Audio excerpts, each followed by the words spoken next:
Salut les bouseux, ceci est une version censurée de l'émission LBM 78 sur l'infantilisation, publiée le dimanche 12 janvier à midi et supprimée par YouTube le 13 janvier à 3h04 du matin.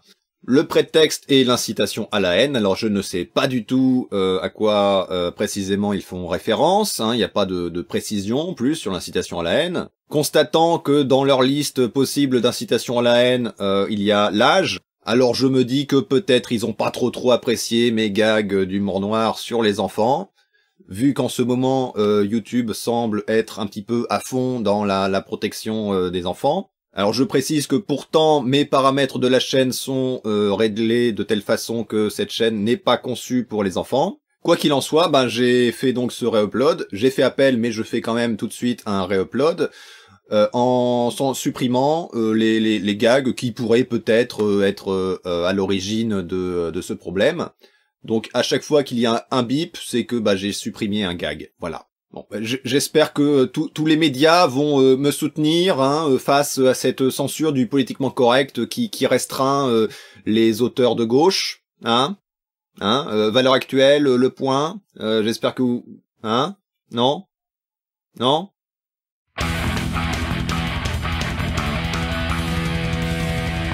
Salut les bouseux. Aujourd'hui on va parler d'infantilisation, alors restez concentrés, si je dis ça c'est pour votre bien. Je vais sûrement vous apprendre un truc, mais dans cette société, il arrive régulièrement qu'on vous prenne pour des cons. Eh oui. Enfin, pour des cons, plutôt pour des enfants, ce qui ne fait pas une grande différence. Alors être infantilisé c'est quoi? C'est être considéré comme un enfant quand on n'est pas un enfant. Mais alors c'est quoi un enfant? C'est une petite... un peu comme un être humain, mais en modèle réduit. Ses droits aussi sont réduits, du moins l'expression de ses droits, car on considère que l'enfant est immature, c'est ce qui le définit. Il rigole au moindre paix, il veut que ses parents achètent des trucs sans se soucier des conditions socio-économiques. Il récite par cœur des slogans publicitaires sans être foutu d'apprendre correctement ses tables de multiplication. Il croit que le monde est juste, que quand on veut on peut, que les gentils gagnent toujours, que sa mère ne va jamais mourir alors que... Non, je n'éprouve aucune haine envers les enfants, j'ai moi-même une nièce dans cet état déplorable, je suis juste réaliste et pragmatique.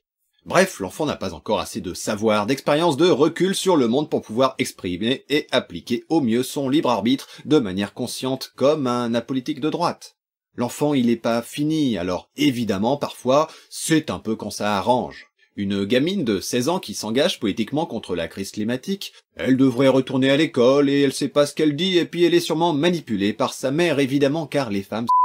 Par contre, une gamine de 13 ans qui se fait par un vieux pervers qui fait du cinéma, elle faisait pas son âge et elle l'a bien cherché et elle est consentante et après tout pour faire de bons films, il faut des enfants, c'est bien connu. C'est ainsi un double standard très pratique et très fréquent, révélateur d'injustice, d'arbitraire, car qu'y a-t-il de plus arbitraire d'accorder ou de retirer des droits aux gens selon que la situation soit ou non en votre faveur. Cet arbitraire est systématique tout autant que flagrant quand l'infantilisation s'applique aux femmes ou aux hommes. En effet, les hommes comme les femmes sont infantilisés dans certaines situations, mais les conséquences sont bien différentes. Les femmes seraient émotives, irresponsables, elles sont vraiment trop ces gonzesses, sauf pour éduquer les enfants qui sont l'avenir de l'humanité. Là, ça va, là on leur confie l'avenir de l'humanité, comme ça, si ça merde, on pourra dire que c'est de leur faute. On pourrait croire que j'exagère, mais même pas, quand par exemple un homme adulte agresse sexuellement des femmes, il y a toujours l'un ou l'autre connard pour venir dire que c'est sa mère qui l'a mal éduqué. L'homme adulte, assez grand pour agresser et violer, est alors présenté comme un pauvre petit enfant mal éduqué. Ce qui a pour conséquence, de le déresponsabiliser, ce n'est pas de sa faute, bravo la culture de l'excuse. Et 2, de rejeter la faute de l'agression d'une femme sur une autre femme. De la même manière, les hommes n'hésitent pas à se rabaisser, à se déresponsabiliser, à s'infantiliser, à oublier leur amour-propre quand ça leur permet d'éviter de faire le travail d'une femme, ce qui serait encore plus déshonorant. Les femmes sont belles et merveilleuses, mais c'est quand même un peu la honte d'en être une. Dans un couple hétérosexuel, on constate cela avec ce que l'on peut appeler la stratégie du mauvais élève, un lien est dans la description. Les femmes hétéros qui m'écoutent vont très vite comprendre. Cette stratégie, cette astuce, consiste tout simplement à être nul, incompétent de telle manière qu'on ne te donnera plus ce boulot qui, comme par hasard, est une corvée destinée aux femmes. Cette machine à laver est trop compliquée, il y a plein de boutons, je ne sais pas comment ça marche. Explique à son épouse cet homme qui, 2 heures plus tôt, a défendu l'idée que si les hommes ont de meilleurs postes dans les entreprises, c'est parce qu'ils sont plus compétents. L'homme pourra aussi faire plus ou moins exprès de rater un plat, de faire le ménage n'importe comment, ou de mal s'occuper de son enfant pour qu'à l'avenir ça ne soit plus lui qui s'en charge, la femme, dépitée, reprenant alors son rôle pour les besoins du ménage, ne pouvant savoir s'il est vraiment bête ou s'il le fait exprès. C'est sur ce flou mis en place par l'homme de manière plus ou moins inconsciente qu'il se décharge des tâches ménagères, lui laissant plus de temps pour se divertir ou pour sa carrière. Je trouve que cette stratégie du mauvais élève s'apparente pour beaucoup à une opération de sabotage mise en place pendant la Seconde Guerre mondiale par l'OSS, l'ancienne CIA, présentée par Horizon Gull dans une vidéo que je vous mets en description. Mais pour en revenir à notre sujet, alors que les hommes s'infantilisent de bon cœur, les femmes, elles, vont plutôt subir l'infantilisation. Elles seraient plus faibles, vulnérables, émotives, il faut les protéger, un peu comme des enfants. D'ailleurs, jusqu'en 1965, la femme mariée était considérée comme une mineure. Ces caractéristiques, ces stéréotypes de genre qu'on attribue à la féminité ont l'utilité d'écarter du pouvoir. Tu peux gagner du galon dans une entreprise même si t'es pas foutu de cuire les nouilles. Tu peux te faire élire même si tu sais pas te servir d'une machine à laver, mais par contre si t'es perçu comme plus émotive, comme plus faible, t'es baisé. D'ailleurs, entre parenthèses, c'est une technique de drague vantée par des pick-up artistes, le negging. Cela consiste à rabaisser sa proie de manière subtile pour saper ses défenses et sa confiance en elle, faire en sorte qu'elle se dévalue et réclame de l'affection. Et après on dit que les femmes sont manipulatrices. Quoi qu'il en soit, l'infantilisation des hommes a pour conséquence de les déresponsabiliser lorsqu'ils font des saloperies ou pour les écarter des corvées quand l'infantilisation des femmes les écarte des responsabilités, de l'autonomie et du pouvoir. C'est quand même vachement bien foutu.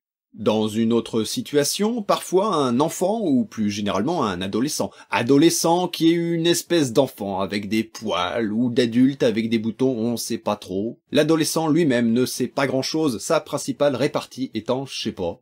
Mais parfois, disais-je, l'adolescent sait et il sait et se considérera comme homosexuel ou ne se reconnaîtra pas comme homme ou femme en dépit de ce qu'on lui a imposé selon ses organes génitaux. Parce que visiblement, dans cette société, les organes génitaux des enfants, c'est très important.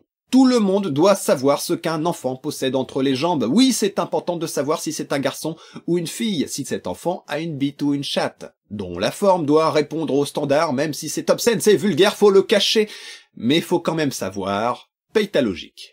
Bref, cet enfant qui remettra en question le politiquement correct de la sexualité et du genre, on lui dira qu'il est trop jeune, il ne sait pas ce qu'il dit, il est tout perturbé et il s'égare. Par contre, son pote qui dit à ses parents qu'il aime les filles ou qu'il est un garçon parce qu'il a un pénis, personne ne s'interrogera sur ses facultés. Ainsi, l'infantilisation d'un enfant se met en place non pas parce qu'il est un enfant, mais bien parce qu'il ne correspond pas à la norme. Je pourrais aussi vous parler de l'infantilisation raciste que subit par exemple une personne noire quand elle hausse le ton, ou de ces sales pauvres qui sont trop cons pour gérer leur budget, mais peut-être que ça fera partie d'une autre émission sur le paternalisme.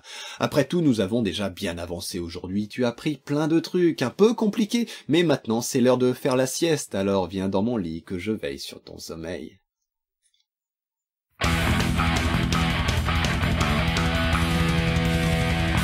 Notre émission est désormais terminée, j'espère qu'elle vous a plu. Si c'est le cas, n'hésitez pas à le préciser dans les commentaires. Vous pouvez me suivre sur les réseaux sociaux et me soutenir sur Tipeee. Les liens sont dans la description. On se retrouve la semaine prochaine pour une prochaine émission du Bouzeux Magazine.